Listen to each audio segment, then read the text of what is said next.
Hello, climbers, and welcome back to another episode of Climbing Mount CMMC.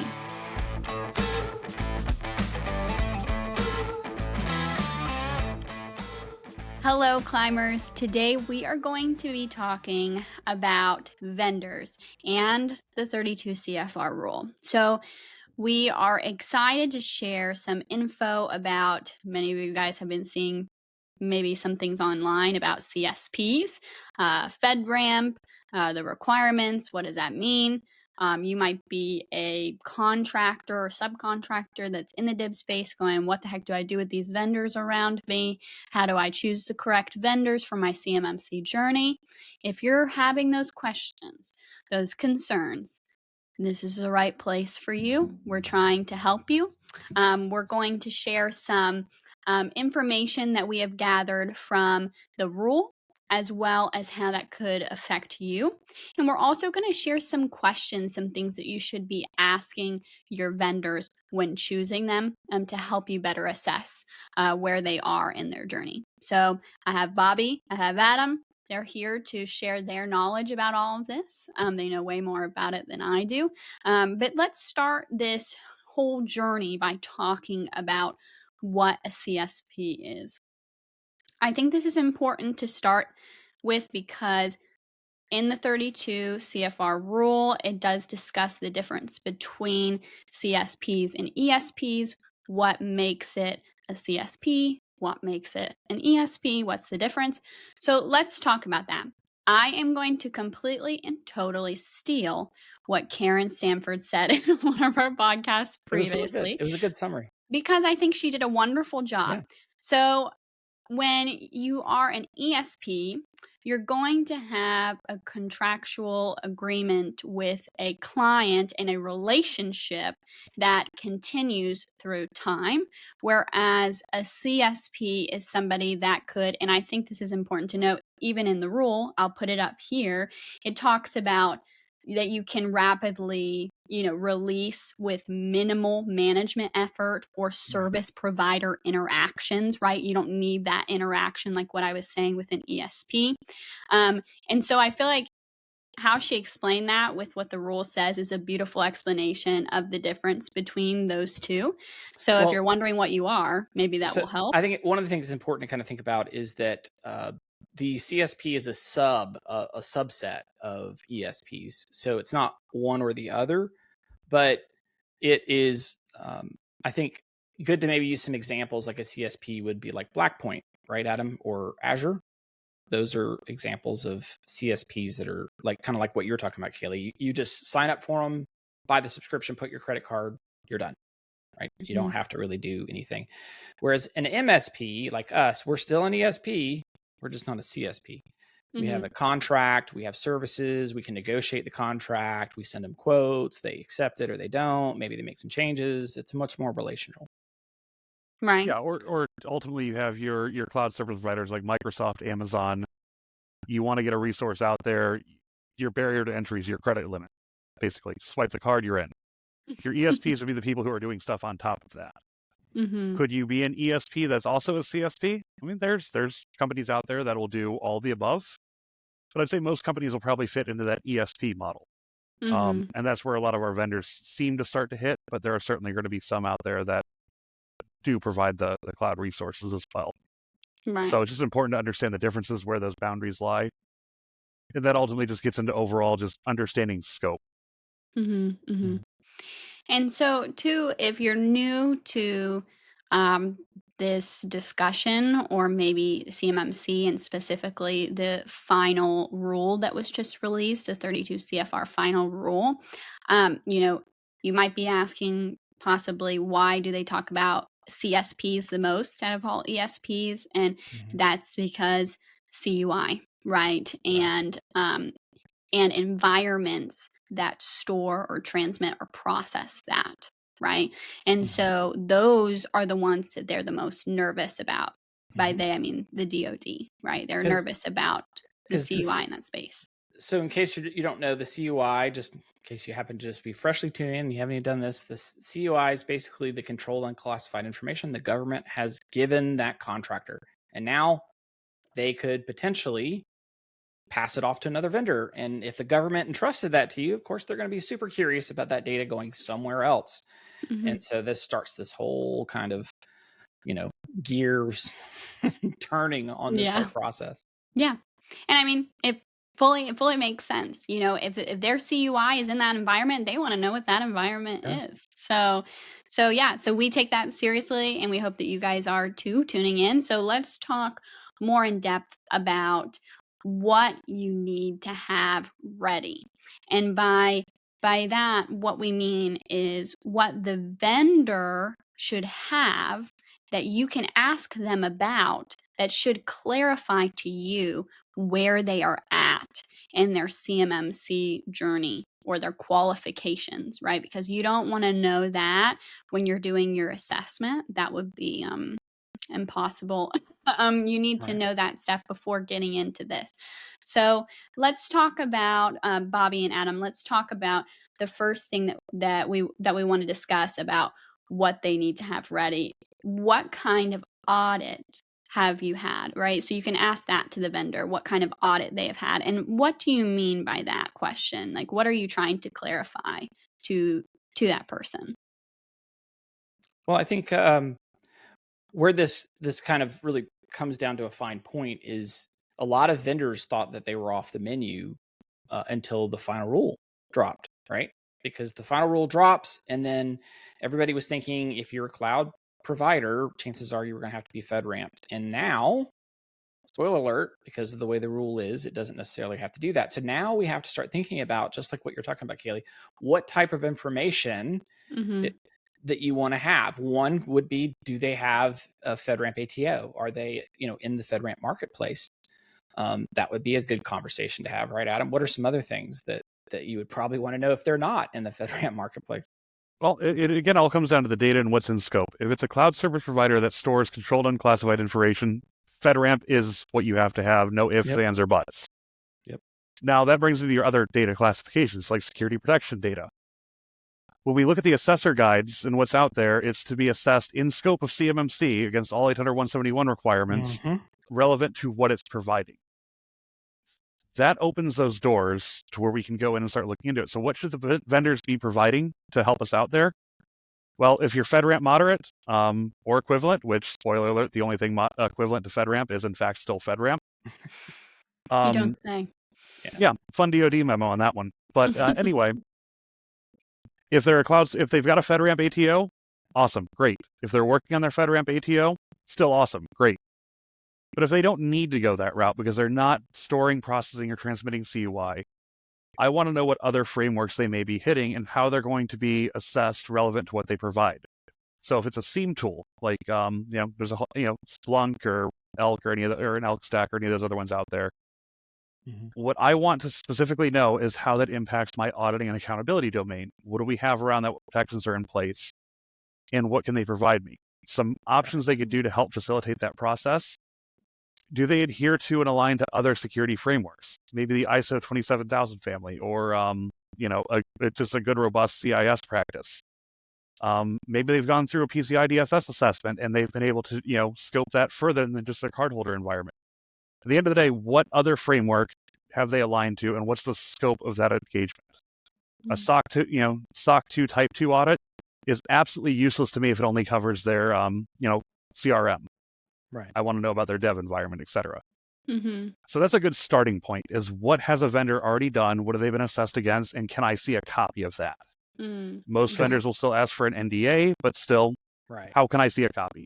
Because transparency is key. And the vendors need to understand, just because the rule changed in such a way that you could participate, like Threat Locker or Blackpoint Cyber or some of these other vendors that are kind of, everybody thought they were on the menu, on the menu and then off the menu, and now they can kind of be back on the menu again. But the way the rule is written in such a way, they have to be prepared to defend themselves in their posture and what type of access controls, what type of security, all these types of things have to be validated based on what that tool is doing and how, like what Adam is saying. And if the vendor's like, yeah, here's this little one pager that says we had a SOC report, that's not going to cut it. Like they need a lot more information to be able to speak specifically to the relevant security controls.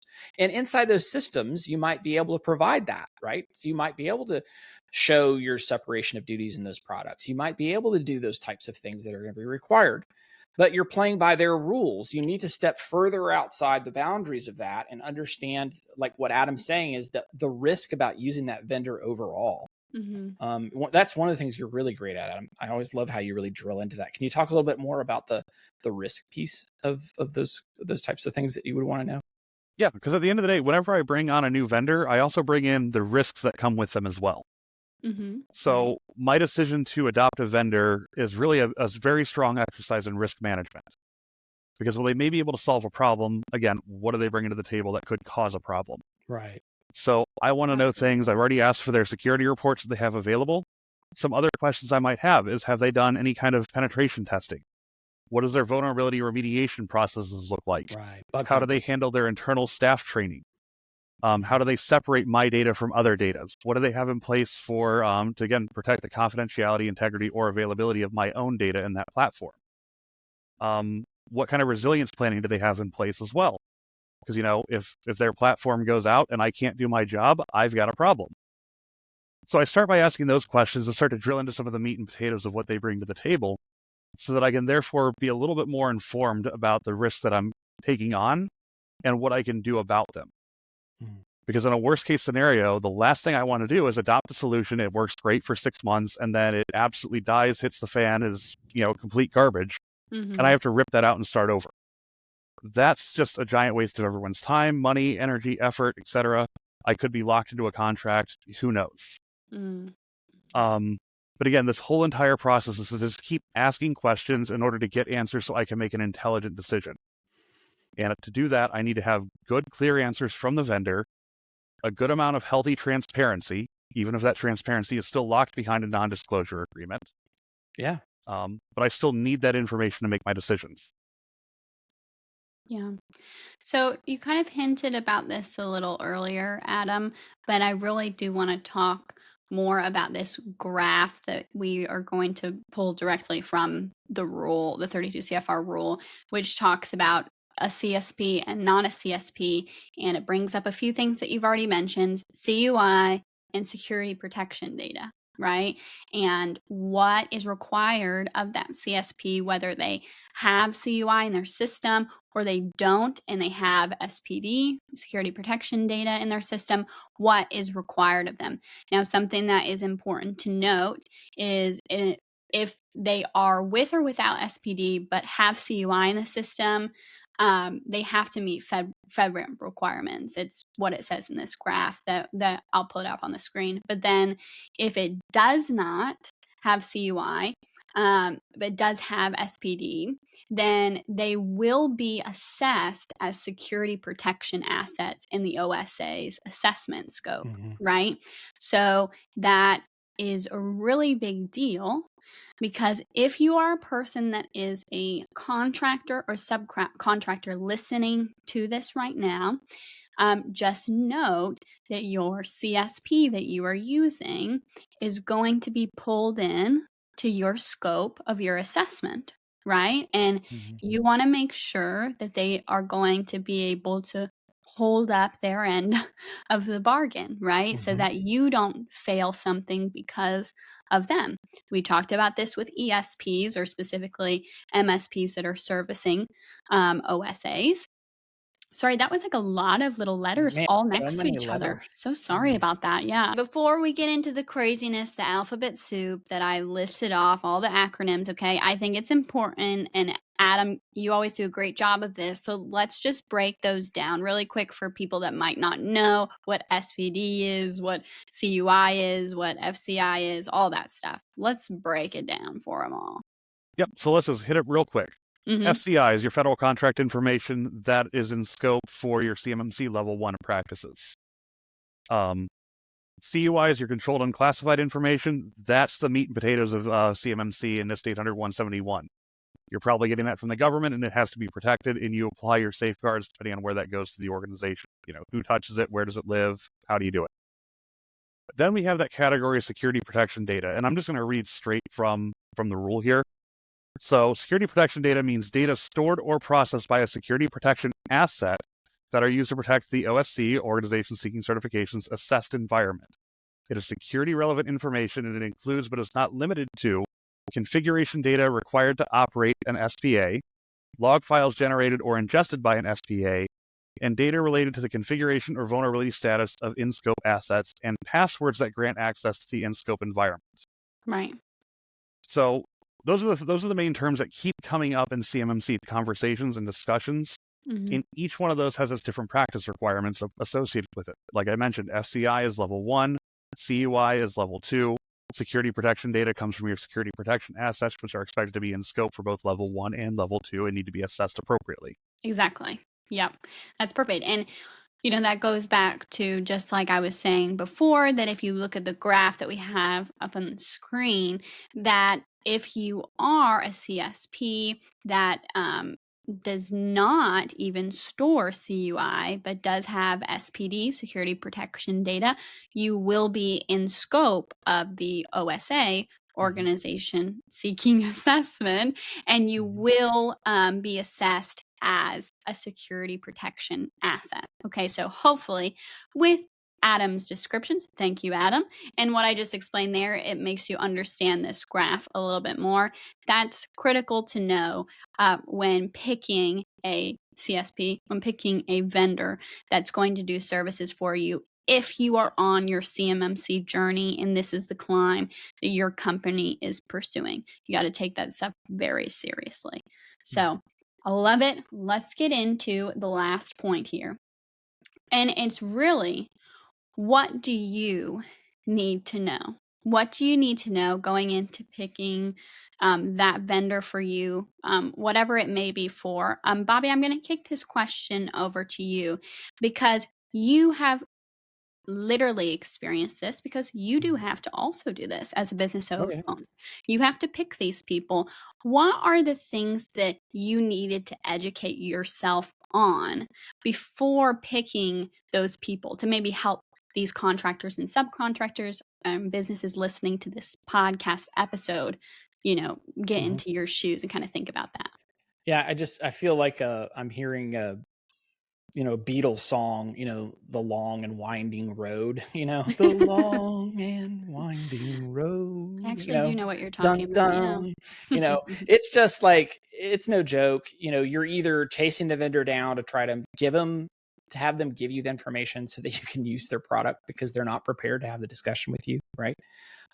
Or you're trying to find more information about their product specifically from a technical perspective so you can decide on whether or not you want to have them in your environment, right? So I remember one very large vendor that I used. I'm going to stay agnostic here in their name, but boy, I would really like to call them out on this. But I went through 4 different salespeople just to try to get to someone who actually could talk technically enough about how the product functioned before I could determine if I wanted to use it or not. Right. I mean, it runs the gambit. I mean, these vendors are so used to being able to just see market share and just want to attack it. And that's all they think about. And they're not really thinking about, what do I need first from you before I use your product? And it isn't from a sales perspective, like, ooh, that's a shiny new point, penny or whatever. Like, there's a lot of, like what Adam and you just said, like, they're going to assess these products against all relevant controls. And so I need to be able to get ready to potentially defend this product. And I need to be smart enough to be able to do that. And I don't want to have a doctorate degree in chasing them down just so they can give me the information. That would be the first thing, is just be prepared, vendor. Have a loaded pod of information. It makes me and Adam feel so much better, right? If we come to you and you are ready to go, you're like, oh, CMMC, here you go. In your email, if you look right now, here's this big package that has all this stuff, like responsibility matrix and how you can probably use the product and what kind of controls perhaps it solves, how you address the security controls are going to be relevant since you're going to be trying to address those controls. How are you being protected? How can you do those things? Like Adam was talking about the different packages of like audits that perhaps you've had. Maybe you have a 27001, or maybe you had a really relevant SOC audit or other types of things. Maybe you even got CMMC assessed. Maybe you're FedRAMP. I don't know. Like all these things are really helpful. Just being ready for those discussions is great. Yeah, and I'd say just to support that and piggyback off it a little bit, I have a ton of great friends that are those business development reps and those sales reps. The best ones that I've dealt with, when I ask a specific question regarding security or compliance, if the person doesn't know the answer, the best answer I've ever gotten is, I don't know. Let me find somebody who does. Right. And then they Right. connect me with a technical person, security, CISO, etc. But to take that a step further, in that package of stuff that I really want to see, I think the holy grail that all vendors should really strive for, regardless of whether they're a CSP in the FedRAMP side of stuff, or in the ESP side, which is their own CMMC level 2, or not even getting their own CMMC level 2, but still an ESP. Mm-hmm. Give me that responsibility matrix. Put it in clear terminology, in clear language that I can follow. And if you've done that, I can do my job just fine. I want to know what you do, what I do, and what my end client has to do. If you put that down, that's the key document I need when writing my system security plan and writing my own documentation to answer those questions in an audit. And I would say, do not base vendor. Listen to me. Listen here, okay? Listen. All right. Do not base your decisions of how to operate based on how your salespeople have had sales calls with people who think they know about CMMC. Hire a professional. Go get somebody who knows what the heck they're doing and talk to them about how your product works and what people need to know, right? What your people need to know about how to use your product in that ecosystem. And I mean, CMMC ecosystem, how to use it in the div space, because you need to really understand that. Okay. This is not some great achievement, unlock market share opportunity for you to just dive right in and just say, let me just flail like I'm drowning, like that. You're going to bring everybody down. Like, do it responsibly. Like, hire somebody who knows what they're doing and really understand the space when you're coming into it, and be prepared to have very serious conversations about how your product functions so that they can defend. It's not that they're trying to be buttheads about it. They just need to be able to defend the product because they're about to use it, because they're going to get interrogated. You're not going to be there. They are. Yeah. And at the end of the day, this is a whole exercise in risk management. It's my job to ask you as a vendor very difficult questions to understand what risks you bring to me. I'm going to try to poke holes in your security stack and your security posture because I just need to know where the gaps are so I can decide if it's acceptable or not. Maybe you don't do a monthly pen test with a third-party provider and doing third-party application security reviews over your tech stack. That's probably fine. Do you not enable multi-factor authentication for your developers' privileged accounts? That's going to be the showstopper there. Right. But I'm going to ask the questions. Yeah. Well, I'm curious about something. So we have talked about asking the right questions and being educated in certain ways. Let's say this is a person that, has to step in to the CMMC journey because they mostly work with government contracts and they don't know much about this world. What would you recommend for that person to do? Is it something like a C3PAO? Would this be something that if they picked the right MSP, that their MSP could help them with? Do you get what I'm saying? Like, what direction should they take? Because I feel like it's so unrealistic for that business owner to be able to fully ask these questions and comprehend, because sales people are good at selling. That's why they're in sales. And so they might make it sound really, really good, but I feel like only technical people, when they're in that, meeting, can tell they don't actually know the technical aspect of this. Right. I think the good example of that is that expectation versus reality. You go to McDonald's to pick up the Big Mac, you see that beautiful picture there on the menu, and you're like, dang, that looks really tasty. And then you open up the box of what you get, and there's like a patty on top, pickles coming out the sides. Expectation does not conform with reality, and salespeople are great at the expectation setting. But if reality doesn't match that, we've got a problem. So anyway, to that point, though, when going through that process as a business owner and trying to figure out what do I even do, I'd say the best piece of advice I could say is find a good MSP that has gone through that level 2 certification journey and that already has identified vendors to meet those needs. Because what's likely happened in that case, you get to inherit what the MSP brings to the table, and the MSP has likely selected vendors that they can inherit from as well. So at the end of the day, the amount of work and documentation that you, the business owner, has to do should be simplified down to just the key core items that you, the business, needs to do. You don't have to write about how Microsoft manages identity and access management from their perspective and how the MSP does that. You just say, I inherited all that from my CSP and my ESP, and I perform background screening and security awareness training for my staff that's authorized into this environment. Beautiful. Neat. Yeah. That's an operational thing that you get to do that's in your wheelhouse. And you let the technical people handle what they're best at, and the security people handle what they're best at. Anything you want to add to that, Bobby? You covered pretty good. I would say, I think the name of the game is how high can you raise your assurance level that you're going to pass?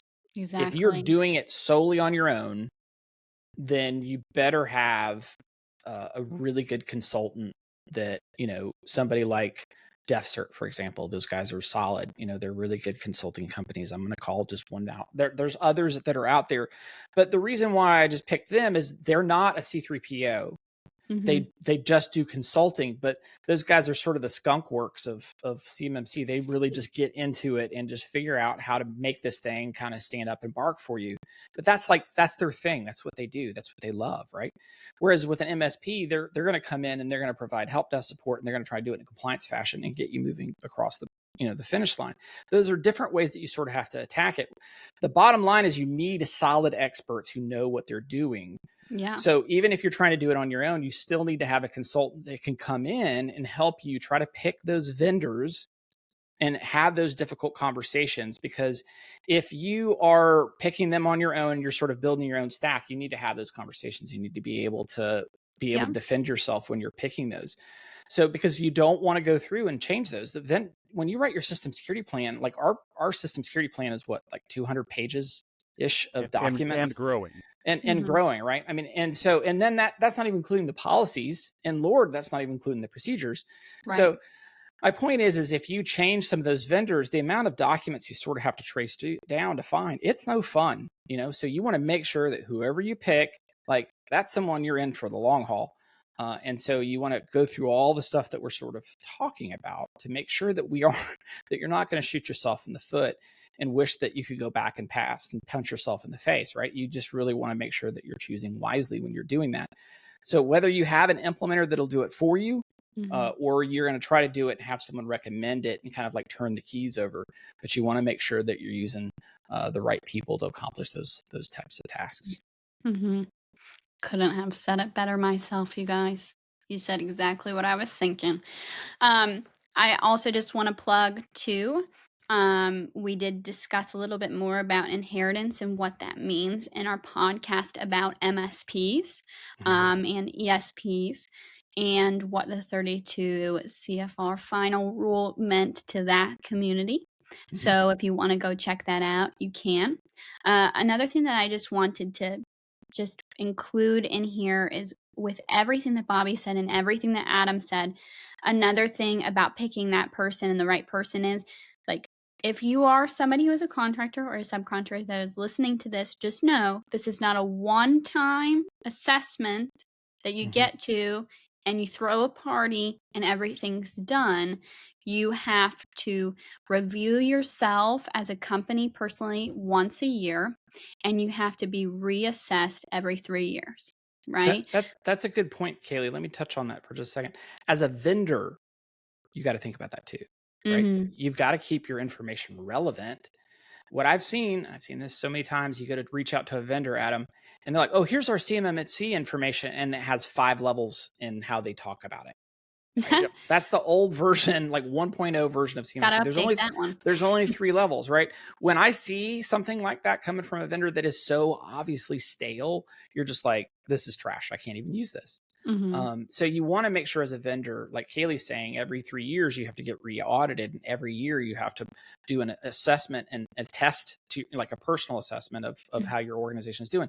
As a vendor, you need to be paying attention about how you're operating, making those changes, and making sure those packages are relevant when you provide them on a regular basis, right? Don't just do it once, hire some consultant, and never talk to them in 3 years. Like you got to stay up to date with that.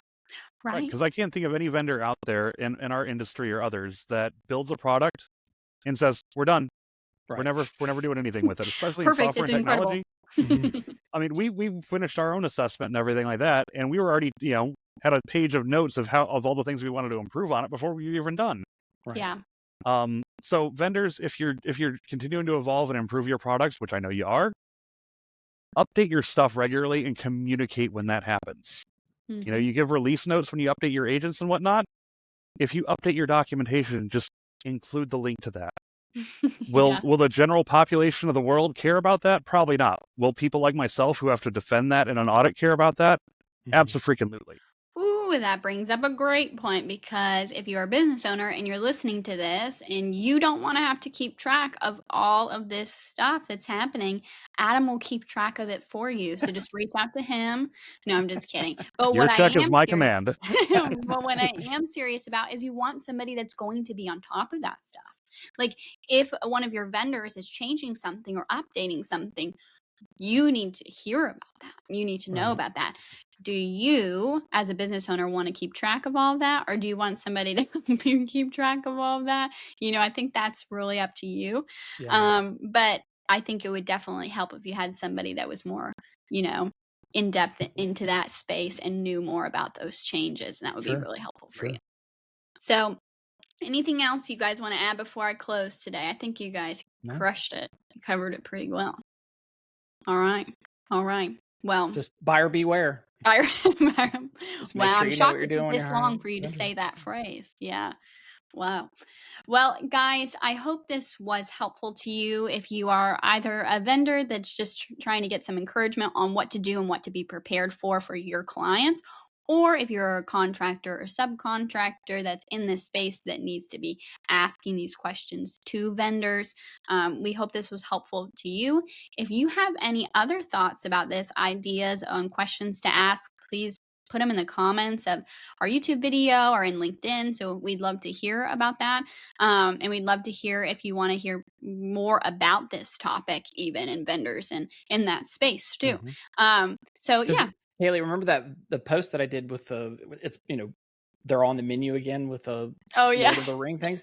Like so many people were worried about, oh my gosh, vendors are going to trash this place. So I'm Yeah. hoping this episode kind of maybe helps vendors kind of understand how serious this space is. And this is the reason why, if you're not sure if you're a vendor, go check out that post and see some of the things that people were saying about how they're scared about other Yeah. vendors coming into the space that aren't FedRAMP.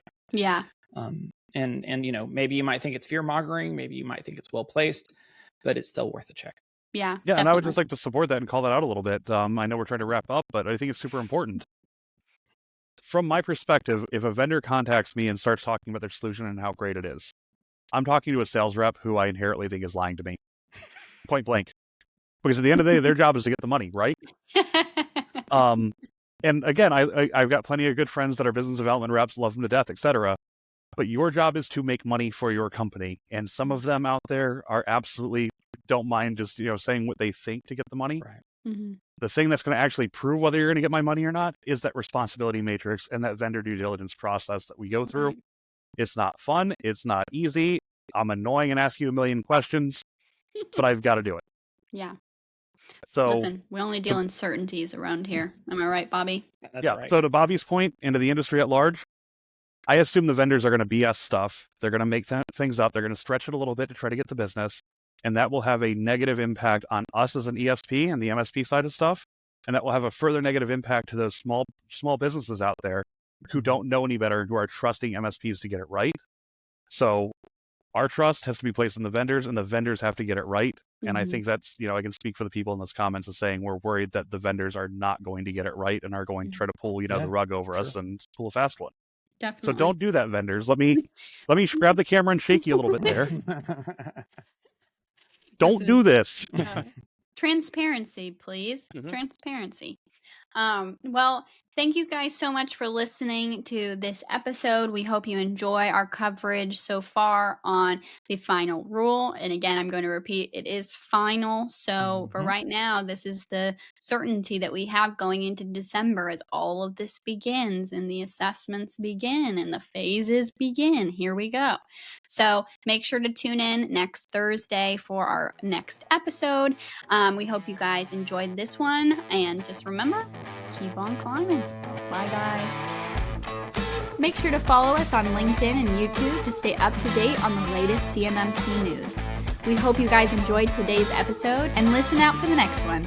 But until then, keep on climbing.